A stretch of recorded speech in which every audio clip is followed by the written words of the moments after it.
네, 사회 변혁을 위한 5가지 핵심 패러다임에 대해서 저희가 5번째 시간 가지고 있고요. 한 10번째까지 생각을 하고 있습니다.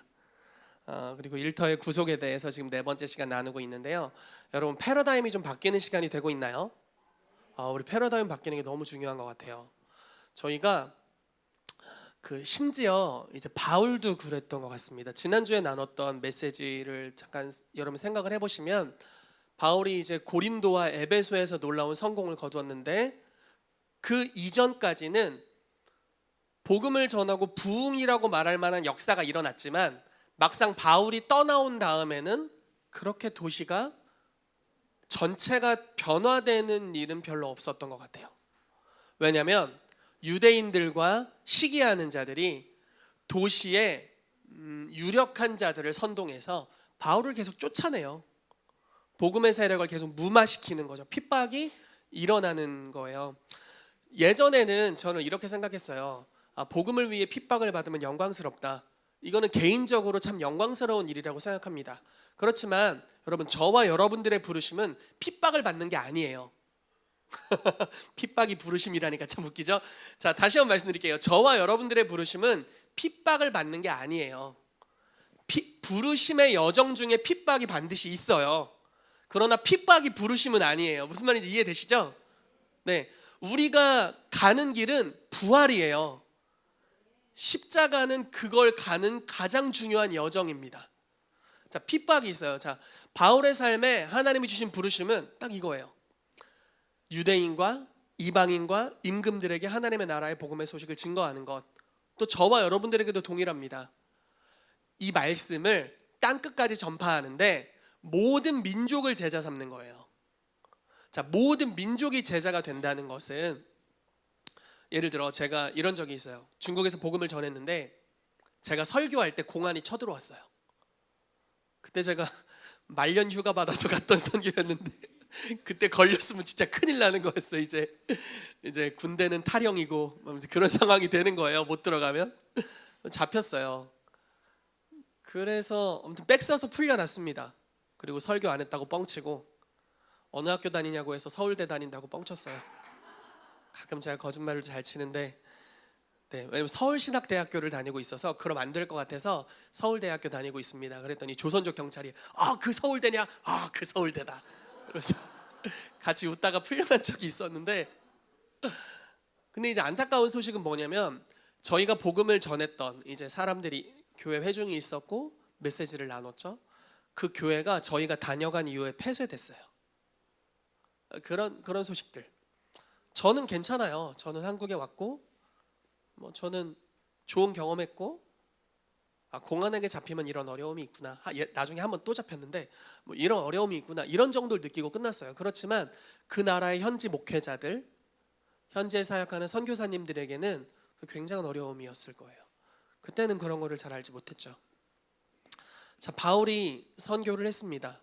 그런데 어떤 지역은, 특히 고린도와 에베소는 도시 전체가 변화되는 역사가 막 일어나기 시작했어요. 그렇지만 나머지 지역들은 그런 정도의 역사는 일어나지 않았어요. 왜냐하면 유력한 자들을 선동해서 그들을 박해하고 복음의 흐름을 대적했는데 그게 통했어요. 네. 우리 보나 그냥 방언 소리도 크고 기침 소리도 크고 아주 좋습니다. 너무너무 멋있어. 그랬던 거죠. 하나 이야기를 해드릴게요. 1904년도에 영국 웨일즈에서 놀라운 부흥이 일어났습니다. 그 부흥에 이반 로버츠라는 청년을 통해서 일어난 부흥인데요. 그 부흥을 통해 웨일즈의 약 10만 명이 몇 개월 사이에 구원받는 역사가 일어났고요. 거기서 끝난 게 아니라 그 부흥의 불이 하디 선교사라는 사람을 통해서 한국으로 왔어요. 그래서 연도는 정확하게 기억 안 나요. 1905년도가 아무튼 원산 대부흥이라는 부흥이 일어나게 됐고, 그리고 그 부흥의 영향력이 계속 번져가다가 드디어 1907년도에 평양에서 한국의 그 부흥의 역사가 일어났습니다. 그 부흥의 불의 원산지가 영국 웨일즈였어요. 근데 이 부흥의 불이 아프리카에도 붙게 되고, 전 세계 정말 곳곳에 중국 만주에도 붙게 되고, 미국으로도 건너왔고요. 전 세계에 번지게 됐는데 이 부흥의 불이 유럽에도 떨어졌고 특히 독일의 부흥의 불이 떨어졌어요. 부흥이 막 일어나는 거예요. 그래서 막 변화의 역사들이, 사람들이 성령님을 인정하고 주님의 임재 안에서 항복하게 되고 회심하는 역사들이 막 계속 일어나는 거예요.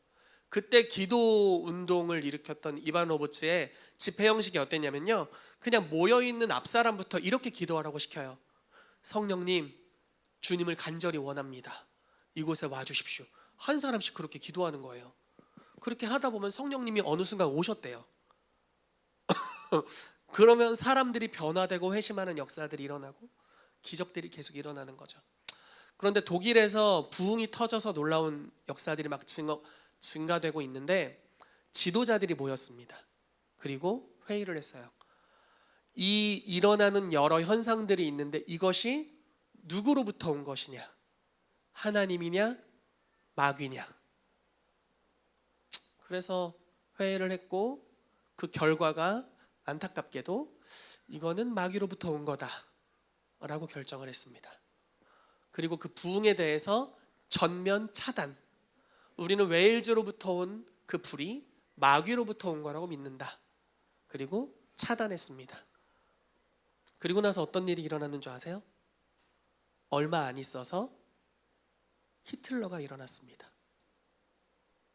그리고 유럽이 우리가 아는 바와 같이 폐허가 됐죠. 자, 그리스도인들이 박해를 받는다.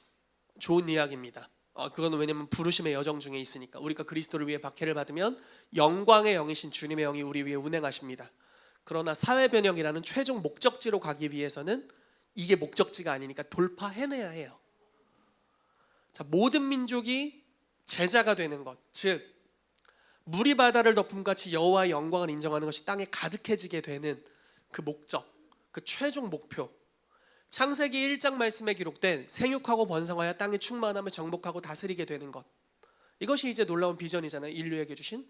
로마서 8장 말씀에 모든 피조 세계가 하나님의 아들들이 나타나는 것을 기다린다. 왜냐하면 그들도 회복에 대한 소망을 갖고 있다. 이렇게 이야기를 하잖아요.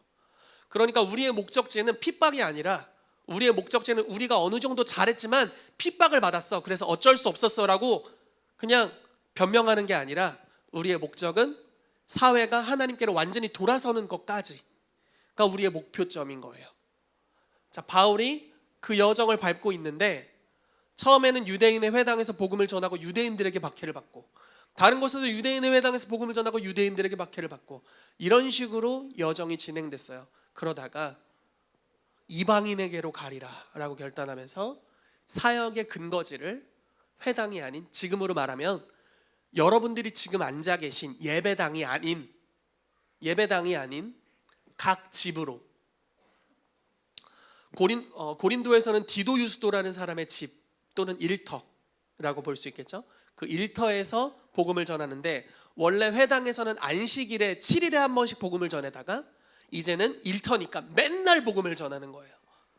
영향력이 다른 차원으로 나타나기 시작하고, 심지어 동일하게 선동하는 일들이 있었는데 재판장이 서서 뭐라고 이야기를 하냐면, 야 유대인들아, 너네가 지금 바울을 법정으로 끌고 와서 고소를 했는데 그냥 니네 종교적인 일이잖아.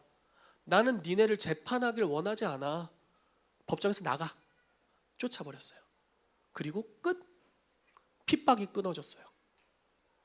그리고 복음이 고린도에서 계속 전파됐습니다. 자, 에베소에서는 어땠나요? 복음을 선포했습니다. 유대인들이 맨날 핍박하던 방식이 있어요. 복음을 무마시켰던 방식. 사람들을 선동했어요. 유력한 자들을 선동했어. 그래서 그들이 바울과 그 복음을 믿는 교회 무리들을 박해하게 합니다.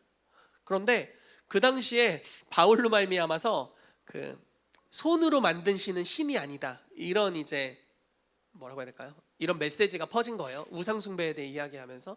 근데 에베소라는 지역은 그 아데미 여신 상을 만드는 것이 그 지역의 경제의 핵심이었어요. 그러니까 은으로 신상을 만들어서 파는 거예요. 요게 핵심 그거야. 그리고 여기는 관광지예요. 아데미 여신을 이렇게 구경하러 오는, 숭배하러 오는 관광지예요. 그러니까 그 업이 바울이 전한 복음 때문에 묻혔어요. 에이, 무슨 아데미 여신이야, 하나님은 손으로 만든 거에 있지 않아, 이런 믿음이 이미 문화가 돼가지고 그냥 묻혀버린 거예요. 그래서 제가 이름은 정확하게 생각이 안 나요. 데메드리온가, 아무튼 그런 은장색 이제 우상을 만드는 사람이 일어나서 사람들을 선동했습니다. 야, 바울 죽여버리자. 얘네 때문에 우리의 업이, 우리의 장사가 안 된다. 사람을 선동하고 에베소에 있는 많은 은장색들이 다 일어나서 소동을 일으켰어요. 우와! 소동을 일으켰어요. 근데 바울의 제자들 중에 거기에 휘말려 들어가서 잘못하면 죽게 생긴 친구들이 있었어요. 바울이 거기를 들어가려고 하는데 아시아의 관원이라는 표현이 나와요. 바울의 친구가 된 아시아의 관원들이, 유력한 자들이 편지를 보내서 바울에게 연극장에 들어가지 마라 라고 말립니다. 자, 네가 들어가서 해결될 게 아니야, 들어가지 마, 이렇게 말리고요. 바울이 안 들어갔어요. 그랬더니 좀 있으니까 서기장이라는 사람이 등장합니다. 그리고 백성들에게 이렇게 이야기해요. 이 사람은 로마 사람이에요. 서기장이 뭐라고 이야기하냐면, 바울이 당신들에게 우상 만들지 말라고 한 적 있냐? 바울이 하는 행동 중에 법적으로 문제되는 게 있냐? 없지 않냐? 니네가 지금 소동을 일으켰는데 이 소동에 대해서 나는 합법적인 근거를 찾지 못하겠다. 만약에 저쪽에서 너네를 고소하면 너네 어떡할래? 그러니까 이쯤하고 집에 가라. 모임을 흩어버렸습니다. 끝. 그리고 복음은 계속 전파되기 시작했어요. 여러분, 어떤 차이인지 아시겠어요? 복음이 증거되는 것은 놀라운 일이고 우리가 항상 해야 되는 일인데, 그게 효과적으로 그 사회를 변혁하는 데까지 나아가기 위해서는 패러다임의 전환이 필요합니다. 가끔 이런 보고들을 듣는 경우들이 있어요. 어떤 단체에서 예를 들어 모슬렘이나 좀 어려운, 굉장히 그 박해가 심한 국가에서 행진 같은 걸 하는 거죠. 행진을 하는, 크리스찬들이 어떤 행진을 하는 거예요. 그건 이제 굉장한 영적 전쟁이죠. 그러나 만약에 우리가 시즌을 잘못 읽는다면 그런 행진으로 말미암아서 오히려 복음의 길이 다 막히는 경우들이 있습니다. 그거는 지혜롭지 못한 영역이죠. 복음을 증거하기 위해서 행진을 하면서 땅을 밟고 길거리에서 찬양을 하고 공개적으로 예수 그리스도를 믿는다는 걸 시인하고 선포하는 것, 너무나 멋있는 행동이에요. 그리고 그걸로 인한 박해에 주님이 상을 주실 거라고 믿어요. 그러나 그게 사회 변혁과 한 나라가 주님께로 돌이키는 것에 과연 유익한 방향으로 가고 있는가에 대해서는 무언가를 재고해 봐야 될 수 있습니다. 이해가 되시나요? 여러분들 얼굴이 굉장히 심각하세요. 네, 그래서 이런 부분에 대해서 저희가 패러다임 바뀔 필요가 있는데, 오늘은 올바른 장소에서 24시간 7일 교회를 가동하는 것에 대해서 나누도록 하겠습니다. 자, 두 번의 좌절과 두 번의 승리, 또 일터에 기반을 둔 사역의 가치에 대해서 보고요, 승리의 전략에 대해서 여러분들과 나누고, 일터 사역과 강단 사역의 간격을 어떻게 메울 수 있는지에 대해서 나누고요, 우리의 목표는 예배당이 아니라, 회중석이 아니라 세상이어야 된다라는 주제에 대해서 나누려고 합니다. 여러분, 여기서 여러분들이 엄청 은혜 받아도 여러분들의 대부분의 시간은 여러분들의 일터에서 보내게 될 겁니다. 그러므로 우리의 목표는 이곳을 은혜롭게 하는 것이 목표가 아닙니다. 그거는 과정 중에 있어요. 여기가 임재로 가득 채워지고 여기서 이적과 기사가 일어나고 사람들이 변화되는 것은 그 놀라운 목표의 과정입니다. 여기가 목적지가 아니에요. 우리의 목적지는 세상입니다. 아멘. 여러분, 세상으로 나가게 되시기를 예수 그리스도 이름으로 축복합니다. 그거는 좀 문화적인 인식이 변화될 필요가 있습니다. 제가 이번 주에 우리 요셉 형제님이랑 가희 전사님 가정이랑 이제 교제를 하는 시간을 가졌는데, 우리 가희 전사님이 이렇게 얘기하는 거예요. 우리 김가희 전사님은 저랑 이제 개척 멤버입니다. 교회 개척 멤버인데 뭐라고 얘기하냐면, 목사님 요즘 목사님 설교가 경제 방송을 듣는 것 같아요. 그래가지고 아 그래? 아니야, 난 성경적인 걸 이야기하고 있어, 이렇게 얘기를 했어요. 그쵸. 경제에 대한 이야기를 많이 하고, 올해 목표가 부동산을 구입하는 거다, 막 이런 소리 하고. 패러다임의 변화가 필요해요. 여러분 뭐 혹시 저를 가리켜 사꾼이라고 생각하고 뒤에서 손가락질하고 그런 분들이 계십니까? 앞에서 하셔도 됩니다. 앞에서 하셔도 돼요. 그런데 이런 저희 종교인이잖아요. 저는 종교인, 과세를 내는 종교인입니다. 그런데 종교 영역의 직업군을 가진 사람으로서 이런 부분에 공부를 한다는 것은 굉장한 패러다임의 전환이 필요해요. 사회 변혁을 위해 나아가기 위해 계속 노력하는 겁니다. 그리고 앞으로 더 많은 공부를 하려고 합니다. 정치에 대해서도 공부하고, 경제에 대해서, 가정에 대해서 여러 영역들을 계속 공부해 나가려고 해요. 왜냐하면 저는 평생 교회에서 살았어요. 그냥 거의 교회가 내 집이에요. 전도사를 12년을 했는데 전도사가 제 이름인 줄 알았어요. 제가 예수님 만나고부터 일주일에 하루 이상은 항상 교회에서 잤습니다. 제 전화번호 약 1000개 넘는 목록이 있는데 거기 대부분이 목사님, 선교사님, 전도사님, 집사님, 권사님, 장로님이에요. 세상 사람이 별로 없어요. 그러니까 어떻게 하겠어요? 왜냐하면 최종 목적지는 여기가 아니라 세상인데, 세상으로 가기 위해서 세상에 대해서 공부를 할 필요가 있는데, 제가 믿는 것은 시편 1편 말씀에 복 있는 사람은 주의 말씀을 주야로 묵상하는 자잖아요. 저는 시냇가에 심은 나무가 시절을 쫓아 과실을 맺으며 그 잎사귀가 마르지 아니함 같으니 그가 하는 모든 일이 다 형통하리로다. 아멘. 제가 믿는 것은 세상에서 형통케 되는 최고의 원리가 하나님의 말씀에 담겨 있다고 믿습니다. 네. 어떻게 농사를 가장 잘 지을 수 있는지 말씀에 담겨 있다고 믿어요. 어떻게 경제활동을 번영케 할 수 있는지 하나님의 말씀에 담겨 있다고 믿습니다. 어떻게 부동산으로 사업을 잘할 수 있는지 하나님의 말씀에 담겨 있다고 믿어요. 어떻게 정치를 잘할 수 있는지도 하나님의 말씀에 담겨 있다고 믿습니다. 그러므로 세상의 어떠한 것들을 공부하는 것은 속물이 돼서 사꾼 목자가 돼서 새 속에 빠진 것이 아니라 하나님을 절 변론하는 거예요. 하나님을 만유의 하나님으로 믿고, 우리가 우리의 땅이 아니라고 여겼던, 빼앗겼던 나의 유업의 땅을 찾기 위해서 그 영역을 공부하고 있는 것입니다. 여러분들도 그렇게 하게 되시기를 정말 축복합니다. 여러분들의 영역에 있어서 전문가들이 되시되 하나님께서 무엇이라고 말씀하시는지를 듣게 되시고 그 영역의 최고의 지혜를 갖게 되시기를 예수 이름으로 축복합니다. 요셉이 그러한 사람이었죠. 다니엘이 그러한 사람이었고요. 솔로몬이 그러한 사람이었습니다. 그렇게 되기를 예수 이름으로 축복합니다. 아멘. 자, 나가보겠습니다. 자, 바울의 삶에 두 번의 좌절과 두 번의 승리가 있었어요. 자, 아까 좀 나눴는데요. 말씀을 보면서 좀 자세히 보도록 하겠습니다. 사도행전 13장 43절에서 52절이에요. 노란색 글씨를 조금 유념하시면서 같이 읽어보겠습니다. 시작. 회당의 모임이 끝난 후에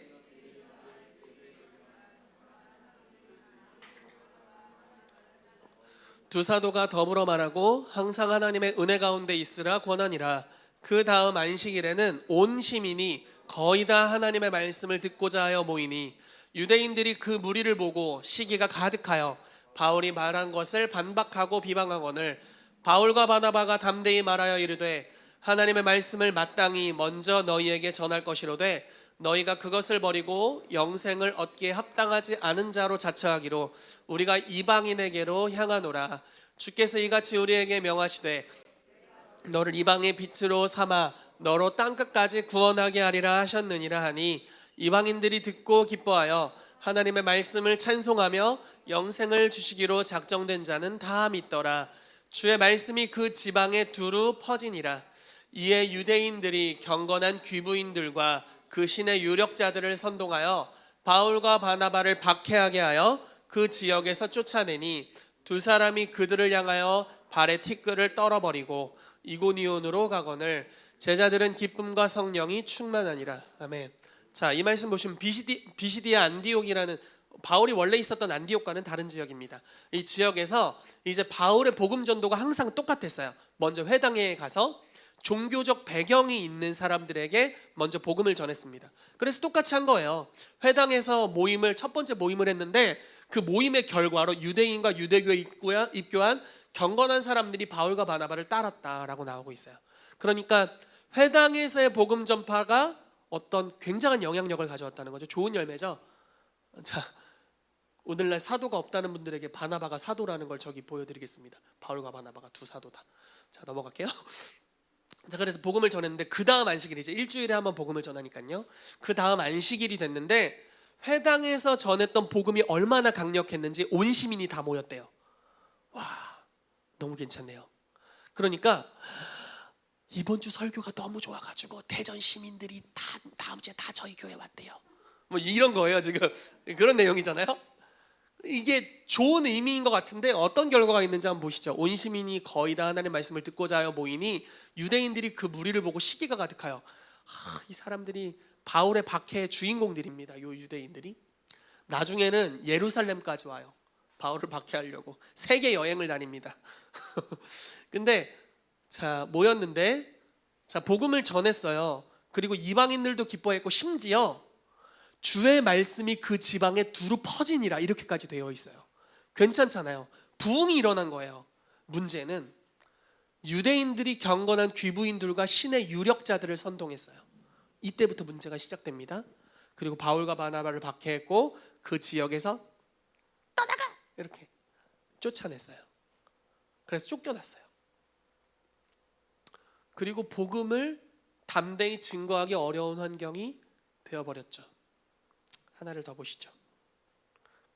거의 비슷한 사건이 데살로니가와 베레아라는 지역에서 일어나게 됩니다. 제가 말씀을 좀 보기 쉽게 좀 잘라왔는데요. 별로 보기 안 좋아 보이네. 장절을 좀 잘라왔습니다. 같이 읽어볼게요. 시작.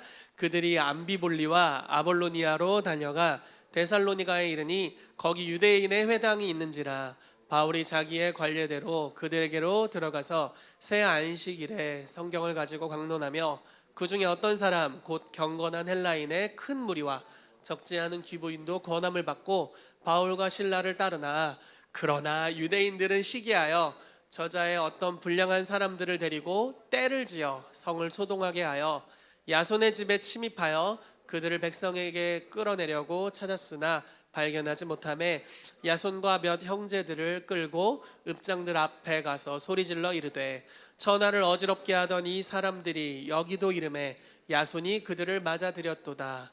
이 사람들이 다 가이사의 명을 거역하여 말하되 다른 임금 곧 예수라 하는 이가 있다 하더이다 하니 무리와 읍장들이 이 말을 듣고 소동하여 야손과 그 나머지 사람들에게 보석금을 받고 놓아주니라. 밤에 형제들이 곧 바울과 실라를 베레아로 보내니 그들이 이르러 유대인의 회당에 들어가니라. 그 중에 믿는 사람이 많고 또 헬라의 귀부인과 남자가 적지 아니하니라. 데살로니가에 있는 유대인들은 바울이 하나님의 말씀을 베레아에서도 전하는 줄 알고 거기도 가서 무리를 움직여 소동하게 하거늘 형제들이 곧 바울을 내보내어 바다까지 가게 하되 실라와 디모데는 아직 거기 머물더라. 아멘. 자, 데살로니가와 베레아에서 어떤 일이 있었는지 나오고 있습니다. 복음을 전파했는데요. 놀라운 것은 항상 이방인들이 예수님을 영접했다는 거예요. 심지어 회당에서 복음을 전했는데도. 근데 문제는 이거예요. 믿은 헬라인들이 대부분 유력한 도시에 영향력 있는 유력한 자들은 아니었다라는 거예요. 첫 번째.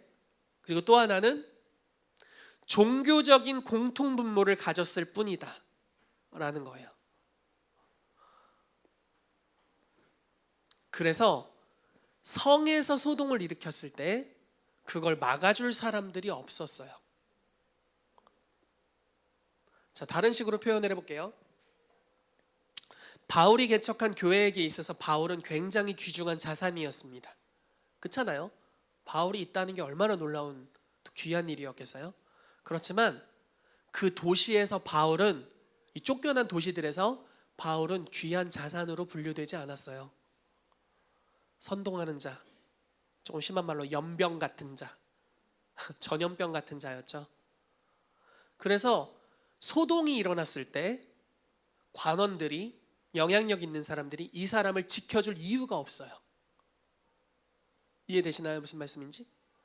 자, 교회가 사회에 긍정적 영향을 미치는 영역이 없다면 단지 이 교회에 오는 사람들만 은혜 받고 사회에 갔는데 똑같아, 별로 영향이 없어, 그렇다면 박해가 일어났을 때, 법적인 시비가 붙었을 때 세상이 교회를 손들어줄 이유가 있을까요? 저는 이 메시지를 준비하면서 이런 생각을 했어요. 와, 우리 교회에게 있어서 나는 꽤 중요한 가치인 것 같은데, 아멘 주님. 중요한 자산인 것 같은데 과연 이 대전시에게 있어서 나는 중요한 자산인가? 전혀 전혀 안 그런 것 같아. 이 나라에게 있어도 중요한 자산인가? 전혀 안 그런 것 같아요. 영계에서도 모르겠고 자연계에서도 잘 모르겠어.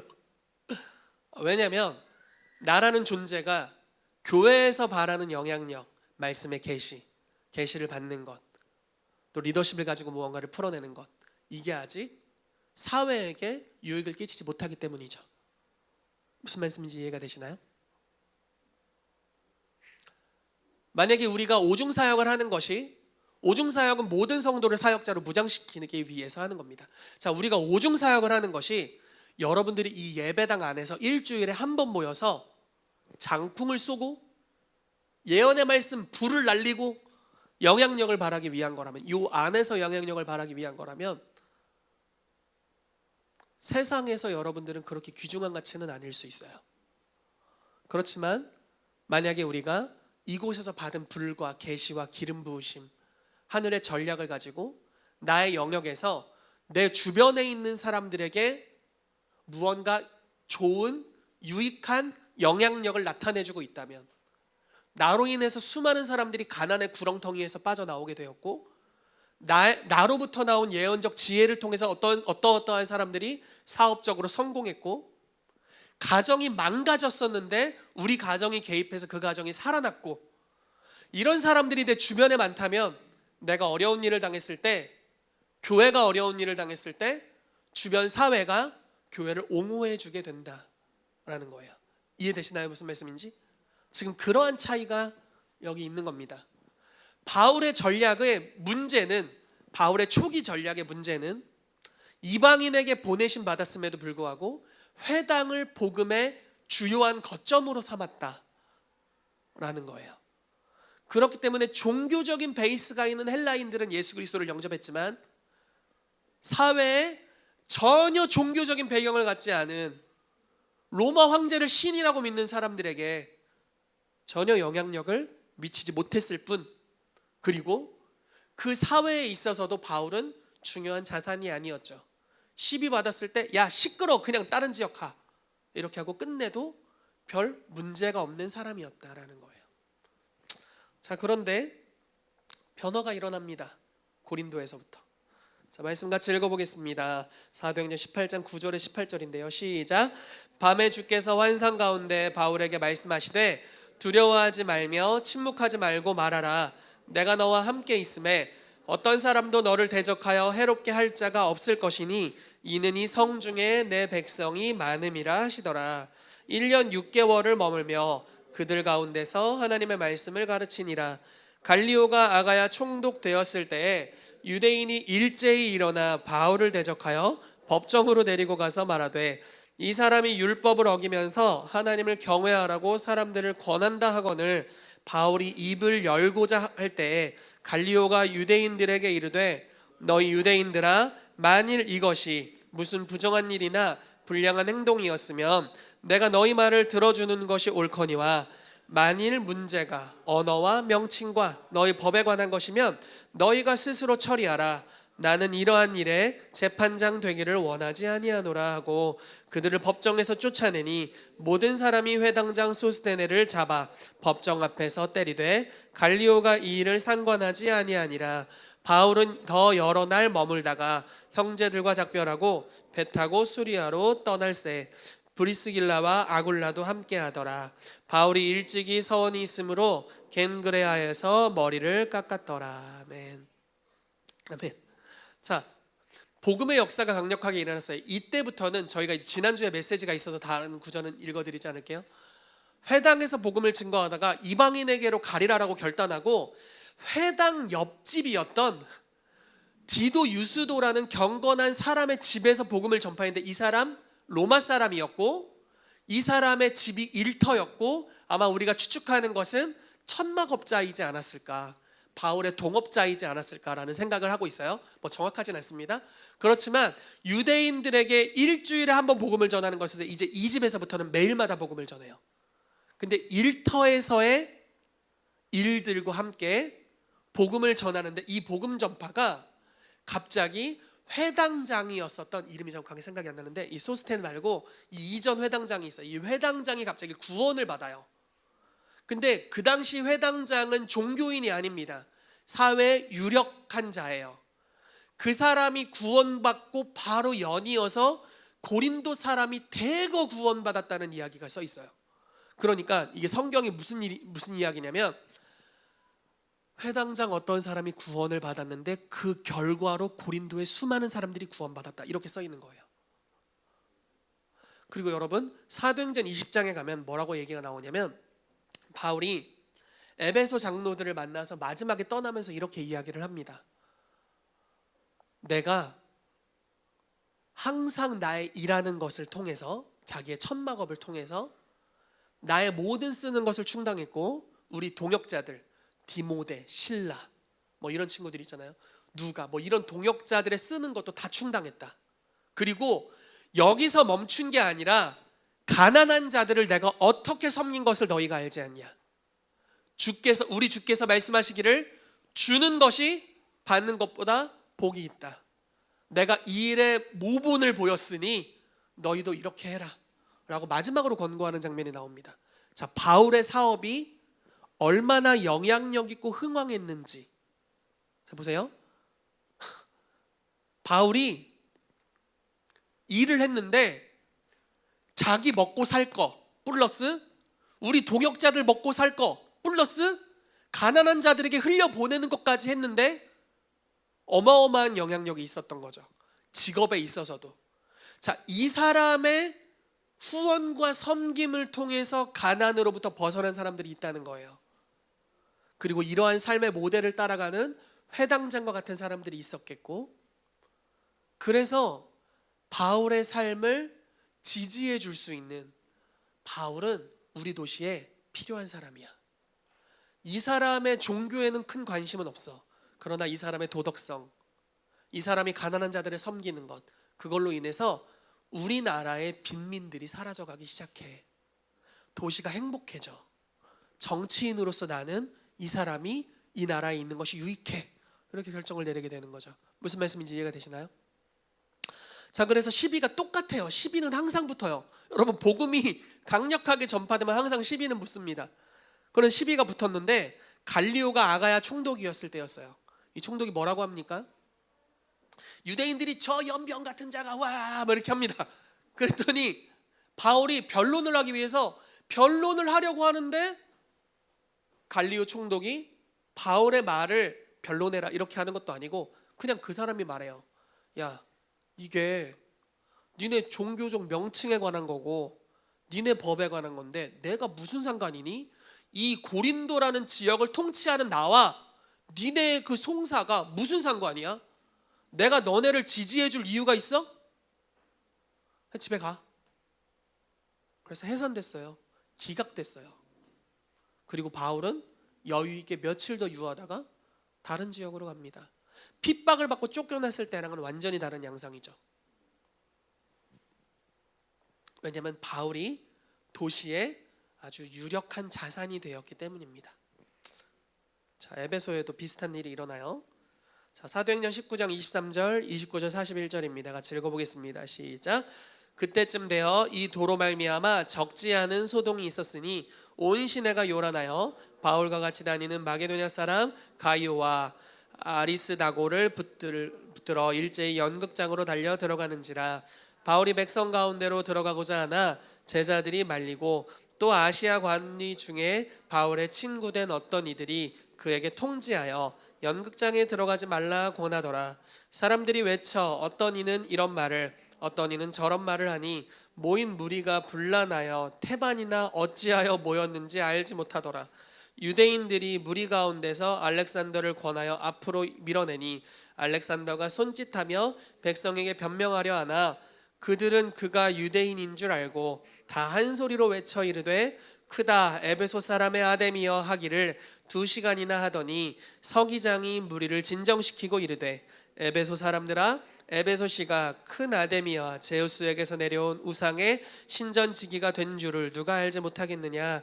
이 일이 그렇지 않다 할 수 없으니 너희가 가만히 있어서 무엇이든지 경솔이 아니하여야 하리라.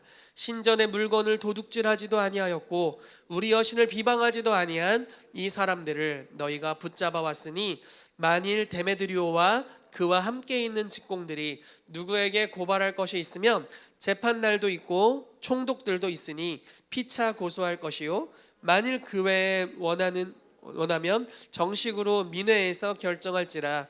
오늘 아무 까닭도 없는 이 일에 우리가 소요 사건으로 책망받을 위험이 있고 우리는 이 불법 집회에 관하여 보고할 자료가 없다 하고 이에 그 모임을 흩어지게 하니라. 자, 동일한 일이 일어나고 있죠. 네, 동일한 일이 일어납니다. 유대인이 갑자기 일어나서 알렉산더라는 유대인이 변명하려고 했더니 야, 너 유대인이잖아 저리 비켜 하고 갑자기 서기장이 일어나서 모든 상황들을 다 해결해 줍니다. 바울은 아시아에 관원 친구가 있었어요. 왜 그랬을까요? 종교인이었던 바울이. 아시아의 수많은 관원들이 바울의 친구들이었나 봐요. 왜냐면 바울의 복음 전파가 바울의 일터에서의 사역이 그 도시에 유익을 가져왔거든요. 여러분, 여러분들의 그리스도인으로서의 삶이 여러분들의 가정에 유익을 가져오고 있습니까? 아차! 여러분들의 그리스도인으로서의 삶이 여러분들의 회사에, 여러분들의 직장에, 여러분들의 관계에 유익함을 가져오고 있나요?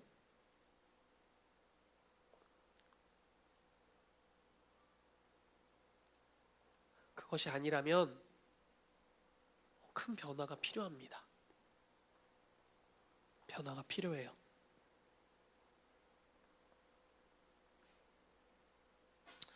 자, 일터에 기반을 둔 사역의 가치입니다. 자, 바울의 이야기는 제가 잠깐 읽어드릴게요. 사도행전 20장 17절에서 18절, 20절, 34, 35절입니다. 바울이 밀레도에서 사람을 에베소로 보내어 교회 장로들을 청하니 오매 그들에게 말하되 아시아에 들어온 첫날부터 지금까지 내가 항상 여러분 가운데 어떻게 행하였는지를 여러분도 아는 바니 유익한 것은 무엇이든지 공중 앞에서나 각 집에서나 거리낌이 없이 여러분에게 전하여 가르치고 여러분이 아는 바와 같이 이 손으로 나와 내 동료들이 쓰는 것을 충당하여 범사에 여러분에게 모본을 보여준 바와 같이 수고하여 약한 사람들을 돕고 또 주 예수께서 친히 말씀하심과 주는 것이 받는 것보다 복이 있다 하심을 기억하여야 할지니라. 자, 말씀을 중간중간에 제가 요약해서 잘랐어요. 너무 길어서. 자, 바울이 에베소에 있었던 장로들에게 자기가 아시아에서 복음을 전하면서 어떻게 했는지를 회고하면서 이야기를 해주는 겁니다. 자기는 유익한 것은 무엇이든지 공중 앞에서 각 집에서 이야기했대요. 여러분, 집은 일터의 모본이죠. 그리고 공중은 마켓플레이스예요. 시장입니다. 회당에서 한 게 아니라 공중에서 했어요. 여러분, 예수 그리스도께서도 그렇고 대부분의 초대교회 사역자들은 복음을 회당에서가 아니라 일터에서 그리고 시장에서 거리에서 전했습니다. 세상이 들을 수 있게 했다라는 거죠. 자, 아까 이야기한 바와 같이 동행들의 쓰는 것을 다 충당했습니다. 그리고 주는 것이 받는 것보다 복이 있다라고 이야기했어요. 제가 지금 그리스도 유일한 소망이라는 교도소를 적어왔는데요. 제가 이 간증을 어디선가 한 것 같은데 우리 박수현 집사님이 안 했다고 해주셔가지고 제가 이야기를 해드리겠습니다. 제가 항상 설교를 여기저기서 해가지고 꼭 이 간증을 저기서 꼭 한 것 같고 막 그러면 왠지 주일 오전에 자신이 없어지고, 그런데 이거 안 했다고 제가 확인을 했어요. 이거 안 한 거 맞죠?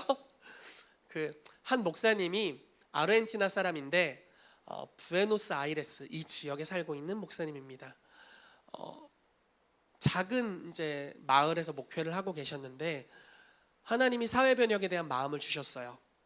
그래서 자기가 교회 안에서 복음을 전할 뿐만 아니라 거리에서 또는 어떤 일터에서 복음을 전하고 싶은데 주님이 자기 심장에 주신 영역은 교도소였습니다. 교도소의 재소자들에게 복음을 전해야겠다고 결단을 한 거예요. 문제는 이거예요. 교도소의 교도관들을 비롯한 대부분의 죄수들이 사탄 숭배자들이었다는 거예요. 거기서 동물 피로 제사를 드리고 그리스도인들이 복음을 증거하려고 할 때마다 어미 꾸짖고 쫓아냈어요. 무슨 귀신 같아. 어미 꾸짖고 쫓아냈어. 그리스도인들을. 그래서 그 감옥에는 그리스도인이 0%였어요. 이 목사님이 교도소를 찾아갑니다. 그리고 교도관들에게 이야기를 해요. 제가 이 교도소에서 복음을 전할 수 있도록 전도 집회를 할 수 있도록 허락해 주십시오. 안 된다. 오지 마라. 다음에 오면 협박을 받고 나옵니다. 어떻게 내가 이 교도소에 복음을 전할 수 있을까 고민을 하다가 간수가 되기로 결정을 합니다. 간수 시험을 봤는데 시험 잘 봤어요. 면접을 보잖아요. 그때 그 목사인 거야. 그래서 교도관들이 협박을 하는 거예요. 너 반드시 떨어뜨릴 거야. 떨어졌어요. 또 봤어요. 너 떨어뜨릴 거야. 떨어졌어요. 또 봤어요. 계속 보는 거야. 그리고 교도관이 크리스찬인 걸 알고 사탄 숭배자들이잖아요. 너무 화가 나서 죽여버리겠다.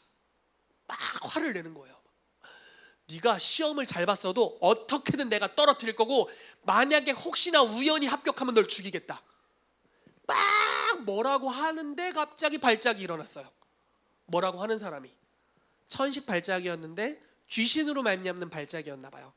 다른 간수들이 막 어떻게 하지 하는데 이 목사님이 축사를 할 줄 아네. 붙잡고 귀신을 쫓아줬더니 그 자리에서 치유가 된 거예요. 그래서 이 사람이 이 목사님의 가장 든든한 지원군이 됐어요. 그날부터 이 간수를 힘입어서 간수가 되었고 전도 집회를 했습니다. 죄수의 60%가 구원을 받았어요. 그리고 사탄 숭배자들이 대부분 구원을 받았지만 구원받지 않은 사람들 중에 어떤 일이 있었냐면 자기들끼리 싸우다가 죽거나 회심하는 역사, 이 두 가지로 끝났습니다. 그래서 대부분의 죄수들이 다 구원받는 역사가 풀어지게 됐어요. 그리고 나서 이제 이 간수가 된 목사님이 이 죄수들을 위한 좋은 시스템을 마련해야겠다라고 생각을 했고 이들의 일하는 것, 이제 죄수들이 일을 하잖아요. 거기 수입이 있잖아요. 거기서 막 뭐 기계도 깎고 막 이렇게 하잖아요. 그런 것들을 이제 시스템을 잘 마련한 거예요. 그래서 거기서 번 돈을 다 자기가 부양하는 가족들에게 면회가 오는 날보다 보내주는 거예요. 그리고 놀라운 건 일주일에 하루를 금식해요. 금식한 그 모든 그 음식 있잖아요. 음식을 빈민굴의 아이들에게 지원금과 함께 보내줬어요. 그러니까 이 죄수들이 너무 멋있어진 거예요. 그래서 어떻게 했냐면 이 간수에게 네가 만든 교도소 프로그램이 너무 좋다. 다른 교도소에도 네 프로그램을 도입하자. 이렇게 된 겁니다. 처음 들어보시죠, 여러분? 굉장히 다행이네요. 네, 너 어디서 얘기한 줄 알고. 그래서 이 목사님이었던 간수가 만든 교도소 프로그램을 다른 교도소들에게도 이렇게 한 건데 어떤 방식으로 했냐면 간수들 몇 사람을 이 프로그램을 적용하기 위해 파견을 했고 심지어 죄수 몇몇씩 짝지어 보내줬어요. 간수들의 문화도 바꾸고 죄수들의 문화도 바꾸라고 팀을 이루어서 보내줬어요. 그리고 거기가 가는 곳마다 다 그런 변화들이 일어나게 된 거예요. 정부에서 이 프로그램이 잘 적용되는 걸 보고 너무 좋은 거죠. 왜냐하면 갱생을 위해서 보내는 거잖아요. 근데 여러분 감옥 가면 보통 어떻게 됩니까? 더 악해져서 돌아오거나 죄 짓는 동업자들 만나서 돌아오거나 이런 케이스들 많잖아요. 근데 너무 변화가 일어나는 거예요. 그러니까 이 간수한테 네가 교도소를 하나 만들어라 허가를 내줍니다. 그래서 만들어진 교도소 이름이 요거예요. 그리스도 유일한 소망 교도소. 그래서 이 교도소를 만들었잖아요. 그래서 교도소에서 똑같이 그 일을 하는 거예요. 이 교도소가 처음 세워졌을 때 철장 대신 커튼을 설치했대요. 똑같이 일주일에 하루 금식하고 빈민굴에 음식을 아이들에게 보내주었고, 또 그러니까 뭐 거의 가장들이 감옥에 갇혀 있으니까, 남자 교도소였겠죠. 가장들이 갇혀 있으니까 부양이 어렵잖아요. 일을 해서 그 수익을 가족에게 보내주고, 그래서 아이들이, 와이프가 먹고 살 수 있게 해주고. 근데 여기서 끝난 게 아니에요. 보통 이제 교도소로 음식을 날라주는 뭐 야채 가게 계약업체, 고기 업체 뭐 이런 데 있잖아요. 이런 데가 항상 어떤 생각을 했냐면, 아르헨티나에 어디든지 이제 교도소로 들어가는 음식들은 이 교도소장이라고 해야 되나요? 제일 높은 사람, 교도소장의 비밀 창고로 음식을 어느 정도 빼돌려주고 그 나머지를 죄수들에게 주는 거예요. 그래서 죄수들이 음식을 되게 조금밖에 못 받는 거죠. 다 이게 비리예요, 비리. 근데 이 교도소는 크리스찬 교도소잖아요. 그래서 이제 업자들이 와서 이야기를 하는 거예요. 교도소장님, 어디다가 넣어드릴까요? 비자금 어디다 넣어드릴까? 이렇게 했는데, 우리는 크리스찬이기 때문에 그런 걸 받지 않는다. 우리 재소자들에게 다 줘라. 너무 놀랬는데 믿을 수가 없었어. 그냥 하는 소리겠지. 부교도소장을 찾아갔어요. 부교도소장님, 소장님이 이렇게 하는데 어디다 넣어드릴까요? 비자금. 필요 없다. 우린 크리스찬이다. 그냥 다 줘라. 그래서 이제 간수장한테까지 갔어요. 못 믿어가지고 간수장한테 또 이야기했는데, 우린 크리스찬이라고 하고. 근데 여러분, 여기서 너무 정직해 버리니까 전국 교도소에 있는 비리들이 드러나기 시작한 거예요. 그래서 크리스찬 간수들을 파송했잖아요. 거기서 그들이 위협을 받는 거예요. 니네 때문에 우리 생계가 위협을 받고 있어. 그 생계라는 건 비자금을 통한 생계죠. 생계가 위협을 받고 있어. 죽여버려. 위협을 받기 시작했어요. 그런데 가장 어려운 일이 닥쳤을 때 당국자들이 크리스찬들의 손을 들어줬습니다. 왜냐하면 크리스찬들은 그 교도소에게 있어서 아주 유력한 가치를 지닌 존재였기 때문에. 이게 바로 교회가 나아가야 될 부분입니다. 여러분, 이 안에서 어떤 가치가, 하나님 나라의 가치가 나타나는 거 중요하지만 목적지가 아니에요. 그 가치가 세상에서 나타나야 합니다. 만약에 우리 교회가 막 엄청 깨어있게 돼서 막 일터사역 프로그램만 만들었어요. 그렇다고 우리가 일터사역 하고 있는 게 아니에요. 일터사역이라는 것은 여러분들의 현장에서 일어나야 돼요. 자, 다시 얘기해 볼게요. 일터에서 열심히 우리 교회 와봐 설득해서 데려오는 것으로 부족해요. 그곳 자체가 사역의 현장이 되어야 된다는 거예요. 24시간 7일 동안 가동하는 교회가 여러분들입니다. 아멘. 교회는 회당이 아니에요. 회당은 건물이잖아요. 우리는 유기체입니다. 그리스도의 몸입니다. 우리가 사역하고 있는, 우리가 지금 대부분의 시간을 보내고 있는 가정, 일터, 모든 영역에서 우리가 하나님의 나라의 가치를 나타내서 그 주변에 있는 사람들이 유익함을 얻도록 해야 합니다. 그것이 바로 하나님이 우리에게 주신 승리의 전략입니다. 넘어갑시다. 자, 그렇다면 이 간격을 어떻게 메울 것인가? 왜냐하면 너무 생소하잖아요. 여러분, 이런 이야기 들으면 진짜 생소하잖아요. 그러면 어떻게 시작해야 돼? 이런 생각이 들잖아요. 왜냐하면 그런 일이 별로 없으니까요. 그래서 우리가 이런 간격을 메울 필요가 있습니다. 자, 1번부터 4번까지 한번 차례로 읽어볼게요. 간격을 어떻게 메울지. 시작. 도시나 나라를,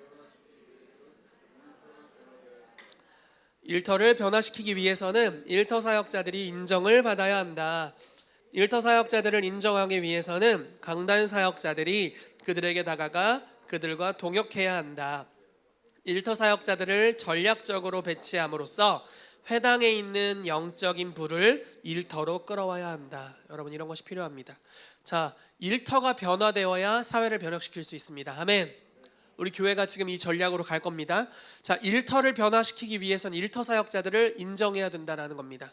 자, 강단에서 우리 풀타임 사역자들 또는 강대상 사역자들이 사역하는 모든 사역을 여러분들이 다 할 수 있습니다. 아멘이시죠? 어떤 교회는 방언은 하게 하는데 예언은 못하게 한다고 하더라고요.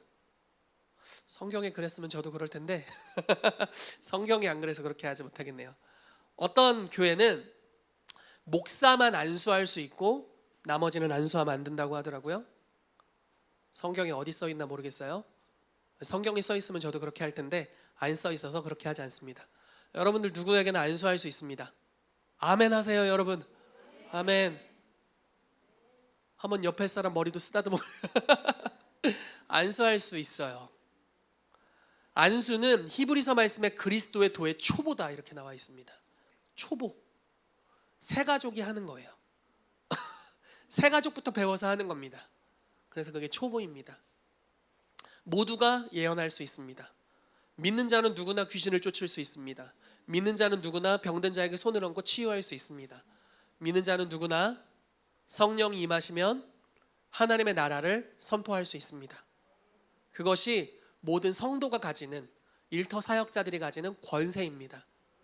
강단의 사역자들에게 주신 권세와 일터 사역자들에게 주신 권세가 차별이 있지 않습니다. 목사님 목사님이니까 하는 거잖아요. 그런 어디 거짓말을 이야기하십니까? 거짓말이에요. 불법입니다. 잘못된 전통이에요. 제가 할 수 있는 건 여러분들이 다 할 수 있습니다. 네. 여러분들이 어떤 유명한 사역자들을 만났든지 그들이 하는 모든 것은 여러분들이 할 수 있습니다. 아멘. 제가 이걸 성경적으로 예를 들어드리고 말씀을 마칠게요. 야고보서 5장 말씀에 엘리야는 우리와 성정이 같은 사람이로되 저가 비가 오지 않기를 간절히 기도한즉 하늘이 비를 내려주지 않았고 저가 간절히 다시 기도한즉 하늘이 비를 내었다. 우리와 성정이 같다. 우리와 외모가 똑같다. 우리와 성격 비슷하다. 엘리야도 자기 자식한테 화냈었다. 뭐 이런 거죠. 엘리야도 가끔 신경질 냈다. 엘리야도 낙심할 때가 있었다. 우리와 성정이 같았다. 그렇지만 저가 믿음으로 기도할 때 하늘이 그것에 손을 들어줬다는 거죠. 다니엘도 우리와 성정이 같습니다. 요셉도 우리와 성정이 같아요. 요셉만 꿈꾸라는 법 있습니까? 아브라함도 우리와 성정이 같습니다. 또 누가 있을까요? 다윗도 우리와 성정이 같아요. 성경의 모든 인물이 우리와 성정이 같습니다. 믿음으로 하면 그들의 삶에 역사하셨던 게 우리의 삶에도 동일하게 일어나게 될 것입니다. 세례 요한의 때부터 천국은 침노를 당하느니 침노하는 자는 빼앗느니라. 너희가 요한을 왜 보러 왔니? 저가 선지자기 때문에. 그래, 선지자보다 큰 자다. 모든 여자에게서 난 자 중에 요한이 제일 크다. 그러나 천국에서 지극히 작은 자라도 요한보다 크다. 자, 모든 여자에게서 난 사람들이 있을 겁니다. 그 중에 제일이 요한이래요. 구약의 모든 성경 인물은 다 여자에게서 난 자들입니다. 그러나 저와 여러분들은 혈통으로나 육정으로 나지 않았고 오직 하나님으로부터 난 자들입니다. 그러므로 요한보다 큽니다. 예수 그리스도께서 하신 일들을 모두 우리가 할 수 있고 이보다 더 큰 일들도 하도록 부르심을 받았습니다. 우리가 지금 하지 못하는 이유는 안 해서 그렇습니다. 자, 그렇다면 우리의 관점은 이거예요. 자, 승리의 전략을 나눴어요. 뭐냐면 회당에서, 예배당에서 하나님의 나라의 가치를 흘려보내는 걸로 부족하다.